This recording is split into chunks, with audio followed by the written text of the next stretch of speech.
எண்ணெய் ஊற்றி கடுகு போட்டு பொரிஞ்சதும் பூண்டு ஒரு கைப்பிடி போட்டுட்டு சின்ன வெங்காயம் ஒரு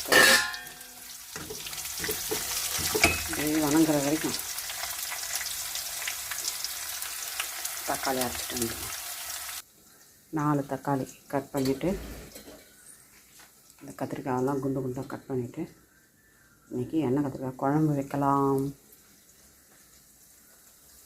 தனியா, மிளகு, சீரகம், வெந்தயம் வறுத்து அரைச்சி வச்சாச்சு. பொடி ஆரம்பிச்சிடலாம்.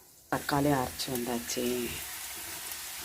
வெங்காயம் லைட்டாக கொஞ்சமாக வந்து கருவேப்பிலை போட்டுட்டு கலரிங்க்கு சக்தி மிளகாய் கொஞ்சம் போட்டுட்டு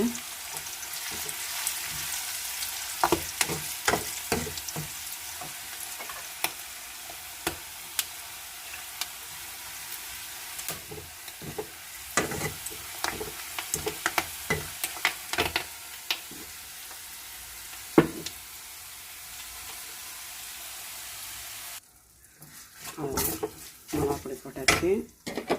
அப்புறம் கத்திரிக்காயை போட்டு நல்லா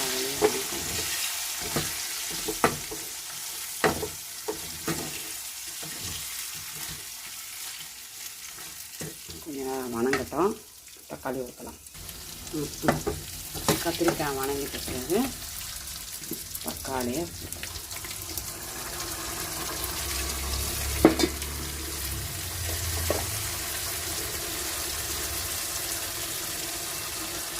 கல் உப்பு போட்டு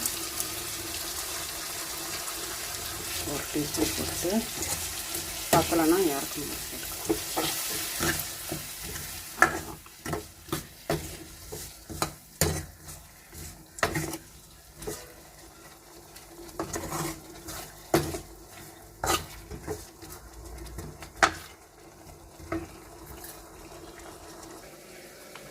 சாரில் அரைச்ச பொடியை இப்போ கத்திரிக்காயில் போட்டுடலாம்.